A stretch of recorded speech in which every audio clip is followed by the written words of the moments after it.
नमस्कार दोस्तों, मैं केशव प्रसाद आपका स्वागत करता हूं वीकली साइंस एक्सप्रेस में। इसमें हम बात करेंगे बीते सप्ताह साइंस एंड टेक्नोलॉजी की दुनिया में हुए नए नए रिसर्च एंड डेवलपमेंट के बारे में।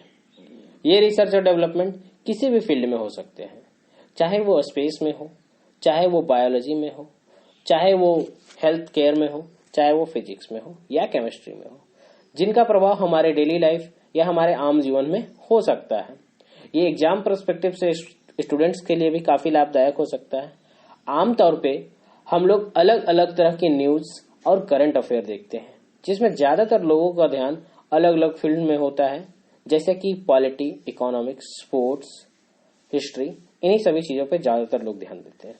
बट साइंस के न्यूज को अधिकतर लोग नकार देते हैं या उन्हें बताया नहीं जाता है लोगों तक। तो बस इन्हीं कमी को पूरा करते हुए मैं आपके लिए लेकर के आया हूं वीकली साइंस एक्सप्रेस। तो आइए आगे बढ़ते हैं। आज का हमारा पहला news, bees have been trained to smell COVID-19 and identify a cases within a second। Netherland के वेजिनिंगन यूनिवर्सिटीज के कुछ साइंटिस्टों ने मधुमक्खियों को इस प्रकार ट्रेन किया कि वे अपने सेंस ऑफ स्मेल का इस्तेमाल करते हुए कोविड-19 के केसेस को विद इन अ सेकेंड पहचान लें। अभी अलग अलग तरह के कोविड-19 के केसेस को पहचानने के लिए बहुत सारे टेस्ट किए जा रहे हैं, उनमें से ये एक और जुड़ गया। इस टेस्ट को वेजिनिंगन यूनिवर्सिटी के बायो वेटनरी रिसर्च लैबोरेटरी में कंडक्ट किया गया, जहां पे उन्होंने तकरीबन 150 मधुमक्खियों को ट्रेन किया और मधुमक्खियों को इस तरीके से प्रशिक्षित करने के विधि को पाल्वोवियन कंडीशन कहा जाता है। इस न्यूज आउटलेट को वेरियस साइंस न्यूज आउटलेट्स ने कवर किया है, जैसे कि आप देख सकते हैं साइंस अलर्ट में। Bees have been trained to smell COVID-19 and identify a cases within a second। इसके अलावा बिजनेस इनसाइडर इंडिया ने भी इस न्यूज को कवर किया है, जहां पे उन्होंने लिखा है, scientist have been taught bees to smell the coronavirus, they can identify a cases within a seconds। आइए आगे बढ़ते हुए अपने दूसरे न्यूज की तरफ देखते हैं। Oldest deliberated burial of a human in Africa discovered. ये न्यूज अफ्रीका के केनिया से आ रही है, जिसमें करीबन अभी तक के हिस्ट्री का सबसे पुराना बरियल साइट मिला है, जो कि बताया जा रहा है तकरीबन 78,000 साल पुरानी है। ये बरियल साइट केनिया के कोस्ट के एक गुफा में मिली है, जो कि एक बच्चे का है। जब वो बच्चा मरा था उस वक्त उसकी उम्र तकरीबन 3 साल हो रही होगी।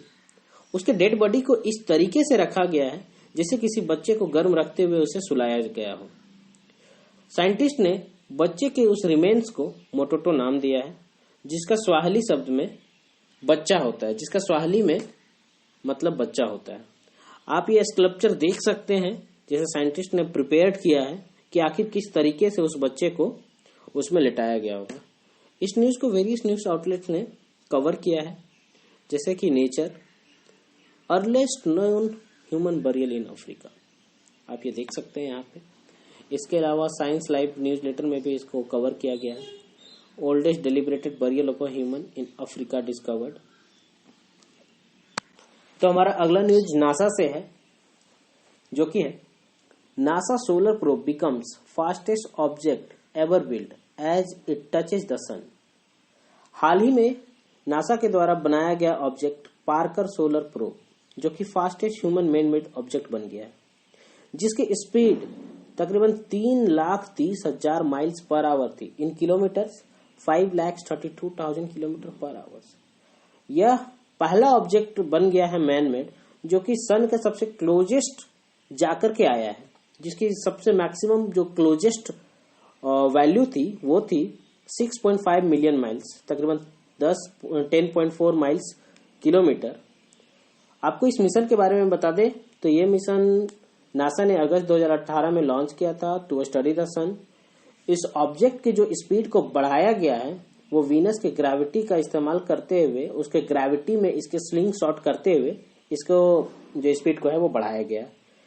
हाल सेम इसी टेक्निक का इस्तेमाल करते हुए इसरो ने भी जब मार्स मिशन को मार्स पे भेजा था तो उन्होंने चंद्रमा की ग्रेविटी का इस्तेमाल करते हुए उसका स्लिंगशॉट करते हुए अपना जो मार्स मिशन है, मार्स प्रोब है, उसको भेजा था।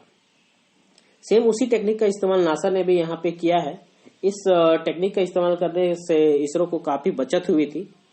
और आपको बता दें कि कहा जा रहा है कि ये जो ऑब्जेक्ट है इसने प्रैक्टिकली सन को टच करके आ गया। ये सन के पेरीहिलियन जोन तक जाकर के ये वापस आया है और ये पहला मैन मेड ऑब्जेक्ट बन गया है जो कि सन के इतने पास होकर के आया है। इस प्रोब की जो साइज है वो तकरीबन एक छोटे कार के बराबर में है। तो ये अपने आप में एक बहुत बड़ा अचीवमेंट है कि मैन मेड ऑब्जेक्ट भी अब सन के पास तक, इतने पास तक में जा पा रहे हैं। तो आइए आगे देखते हैं आगे साइंस में और क्या क्या डेवलपमेंट होने बाकी है। हमारा अगला न्यूज भी स्पेस से ही है, तो चलिए देखते हैं। Scientist measure the size of Venus planetary core first time. जी हाँ, वीनस का प्लैनेटरी कोर को फर्स्ट टाइम मेजर किया जा रहा है। अभी तक इससे पहले वीनस के प्लैनेटरी कोर को मेजर नहीं किया गया था। इसका रीजन है कि वीनस का जो एनवायरमेंट है वो काफी डेंस है।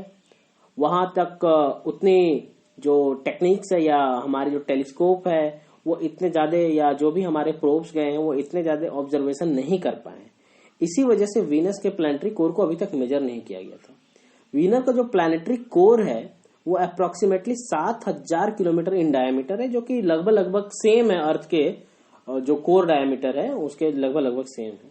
इस रिसर्च को जीन ल्यू मैरग्रोट, जो कि university of California Los Angeles में अपने कुछ कॉलीग्स के साथ कर रहे थे, जो कि 2006 से लेकर के 2020 तक उन्होंने इस पर रिसर्च किया। और उन्होंने रिसर्च करने के लिए इसमें रडार स्पेकल ट्रैकिंग का इस्तेमाल किया है। इसी टेक्निक से उन्होंने इसके कोर को मेजर किया है।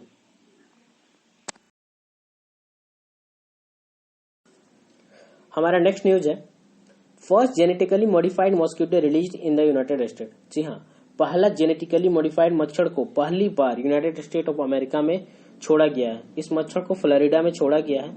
हालांकि इस मच्छर को बहुत पहले छोड़ा जाता है, मगर वहां के जो लोकल क्रिटिक्स वगैरह के बहुत सारे ऑब्जेक्शन के लिए ऑब्जेक्शन आ रहे थे, इसके वजह से इसको अभी तक वहां पे छोड़ा नहीं गया था। लेकिन अब जाकर के उनको क्लियरेंस मिली और उन्होंने इसको छोड़ा। असल में इस जो टेस्ट है इसका मेन मकसद है जो एडिस एजिप्टी मॉस्किटो का एक प्रजाति है उसके पॉपुलेशन को सप्रेस करना। असल में इस प्रजाति के जो मच्छर हैं वो जीका, डेंगू, चिकनगुनिया और येलो फीवर जैसी बीमारियों को कैरी करते हैं।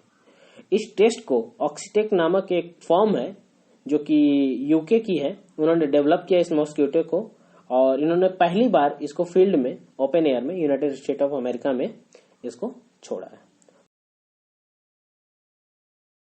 आज का हमारा नेक्स्ट न्यूज है, obesity link to reduced blood flow to the brain. जी हाँ, एक नया स्टडी साइंटिस्ट के द्वारा किया गया है, Irish longitudinal study on ageing के द्वारा, जो कि ट्रिनिटी कॉलेज डबलिंग में है। उन्होंने इस रिपोर्ट में रिवील किया है कि ओबेसिटी की वजह से ब्लड फ्लो जो कि हमारे ब्रेन की तरह वो थोड़ा घट जाता है, रिड्यूस हो जाता है, जिसके वजह से आपको वेस्कुलर डेमेंशिया हो सकता है, जो कि आगे बढ़ते हुए आपको प्रोलॉन्ग्ड, अगर आप इसको ज्यादा दिन तक आप में यही रहा तो अल्जाइमर तक हो सकता है। इसीलिए stay strong, stay fit, stay safe and stay home. आज तक के लिए हमारा इतना ही था साइंस एक्सप्रेस में। उम्मीद करते हैं कि आप लोगों को मेरा यह पहला एपिसोड पसंद आया होगा और मैं इसी तरीके से आपको साइंस के अलग अलग न्यूज आप तक पहुंचाता रहूंगा वीकली। मेरा यह वीकली साइंस एक्सप्रेस आपको लगभग सैटरडे टू संडे तक मिल जाएगा, इसीलिए वेट कीजिए और अपने फीडबैक हमें कमेंट बॉक्स में बताइए। तब तक के लिए धन्यवाद। सबक खैर।